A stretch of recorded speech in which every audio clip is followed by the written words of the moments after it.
In any area where a marginalized community may exist, it is imperative to implement institutions, businesses, or safe places for that community to gather, in order to provide a sense of belonging. In today's episode, we're going to examine the importance of these communities and why they should continue to exist. This is FoCo Talks.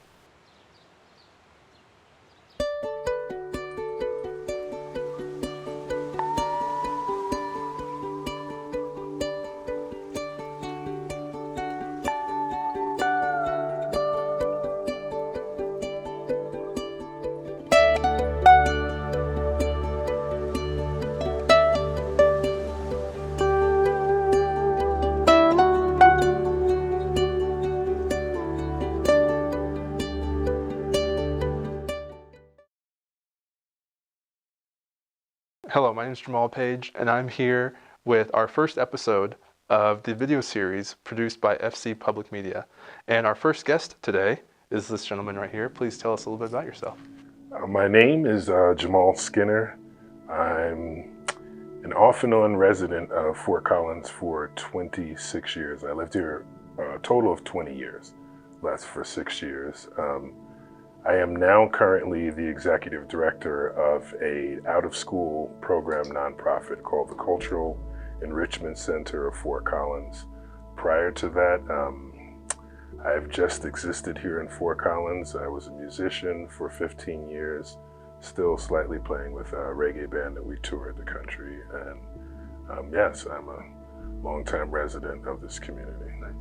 So tell us a little bit about the Cultural Enrichment Center and how it's integrating into the Fort Collins community, and also why it might be needed in this community. To answer that question, I'd have to start with why the CEC was created, but first, what it is. It is an after-school program that specifically serves middle school and high school students who identify with being Black or African American. I never intended to create this space, but in the wake, I think, of the George Floyd murder, there was a lot of momentum worldwide and definitely here in Fort Collins. I'll go back to go forward. Living here in Fort Collins, moving from New York, I'm originally born and raised in New York. I grew up in a town similar to Fort Collins in certain ways, just based on the demographics. So the only difference is I grew up in an all-Black neighborhood, surrounded by extremely affluent white community. So from kindergarten through 12th grade, majority of the time I was sometimes the only Black student in my classes. So I learned early and young, I guess, how to navigate through racism, different microaggressions based on my ethnicity and what I look like, and experienced tons of forms of racism and microaggressions and biases as a result of it. I grew up in a community center in the projects in the apartment complex that I lived in, where I learned early,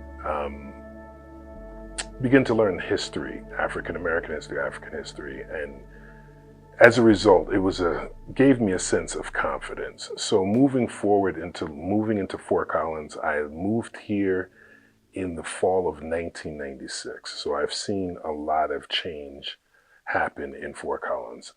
What I did immediately notice, obviously I noticed it, that there were not many people that looked like me here. Nothing new based on how I grew up, although I've lived in many different places in the country. However, moving forward into the George Floyd murder, my mom had passed the year before. I lost my mother. My mother worked with youth for 38 years. And so it was that week, was a week anniversary of the George Floyd, my mom's death and the George Floyd murder. A lot of emotions. In that moment, I think it was necessary that I listened to everything that I was hearing internally. And I was sort of told that I needed to do more in the community in which I was living. And the mantra in the community center where I grew up was, start where you stand.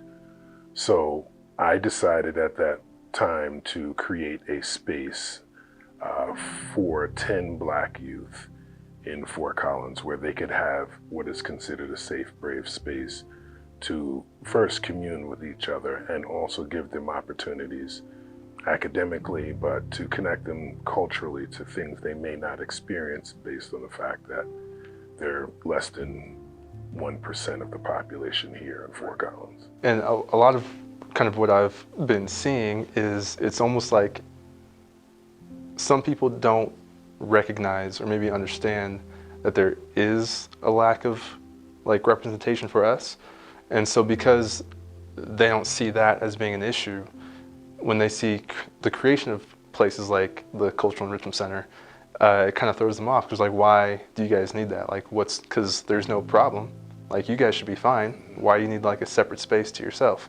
And that mindset alone is just like indicative of the fact that some people just aren't aware of the reality of things. And they're not, because of, we're honest that it's not a large percentage of Black people in Fort Collins. Also, another thing that I've seen, I mean, and I think we briefly talked about it when we first met. I mean, I've lived in Washington, D.C., I've lived in LA, I've lived in Long Beach, California, I've lived in Las Vegas, I've lived here, I grew up in New York. I've been to a ton of states and cities, and even smaller cities around this size and population like Fort Collins. Fort Collins is the only city I've ever been to where there is no Black neighborhood. And it's a very strange thing to me that it doesn't exist. It used to exist, obviously, historically here, but it doesn't exist now. It hasn't existed when I first came here. I remember when I first came here, I asked a couple people, and I wasn't joking, I was like, can you take me to the Black neighborhood? They're like, there is none.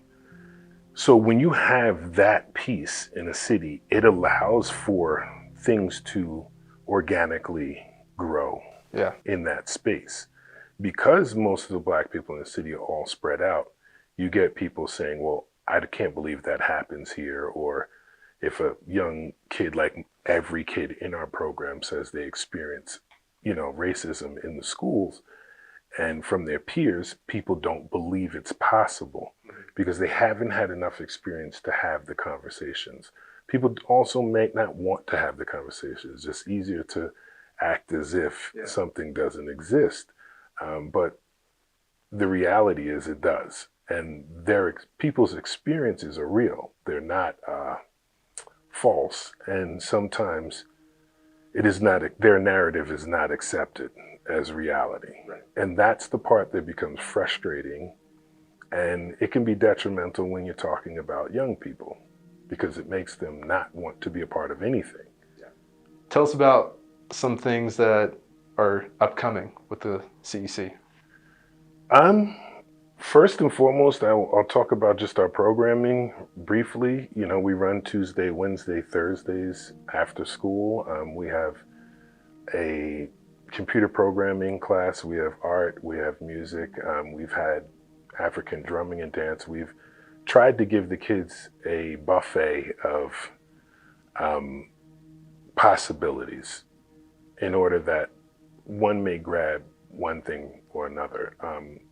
Your program in particular is something from the beginning that I thought was important. Media is a tool to be used. So creating the video production class has been wonderful.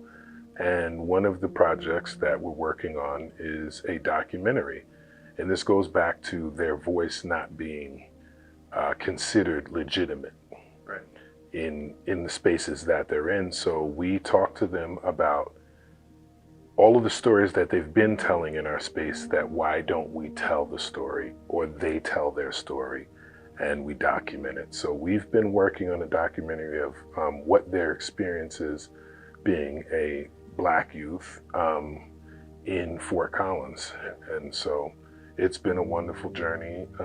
We're close to being done with it, as you know, but yeah.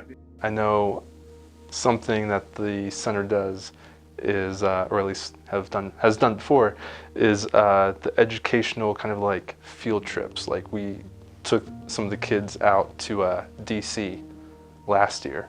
Tell us a little bit about kind of how that process happens, and also just like the significance of taking the kids out to those places, because whenever we were there, I remember a couple comments here and there from the kids of things that they were noticing, things that they were excited to kind of learn more about, and that was a really cool perspective to see them like get excited to learn more about who they are as a people.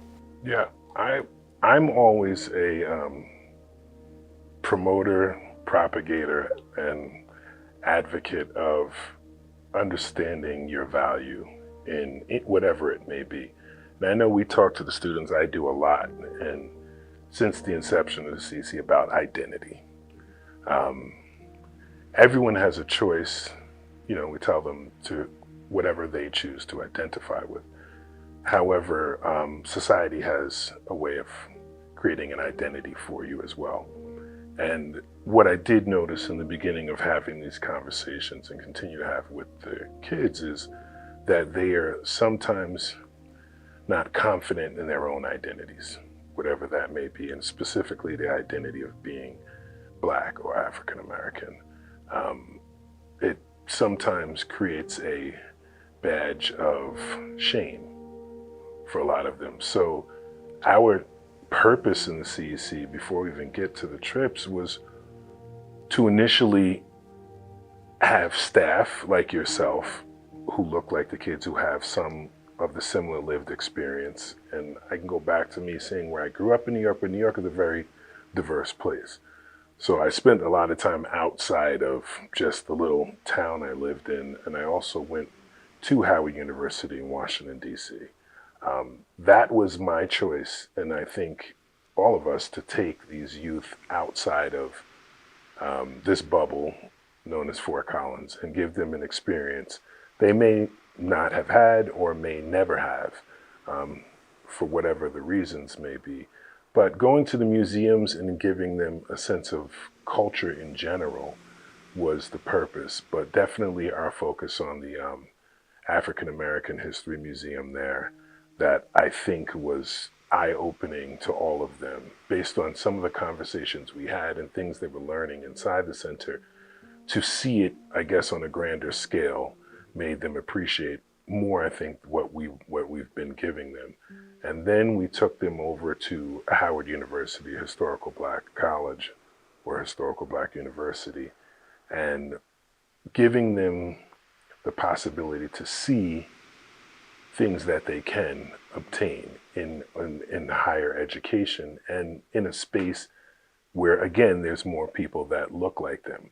I chose Howard University out of high school for that exact reason, because I wanted to experience what it would be like to walk into a classroom and not be the only one that looked like myself. So yeah, there was a lot of eye-openers for those kids, and something they'll never forget. And I think they, you know, we still talk about it. They're excited. This year in June, we'll be taking a group of them to Atlanta to, I guess, for them to connect to specifically Martin Luther King Jr. in the civil rights movement and what significance that particular city, Atlanta, has in things they read in their school books, but to go see it, I think, drives home the point a little more. Thanks for taking the time to meet with us. Absolutely. And you know, we love talking to people within this community and getting a better idea of the things that are actually occurring as they occur. So glad to have you. Looking forward to everything that the Cultural Enrichment Center has coming up next. We'll see you in the near Fort Collins future. Absolutely. Thank you. For those of you at home watching, however or wherever you're watching, thanks for sticking with us for this first episode, and we hope you join us for the next.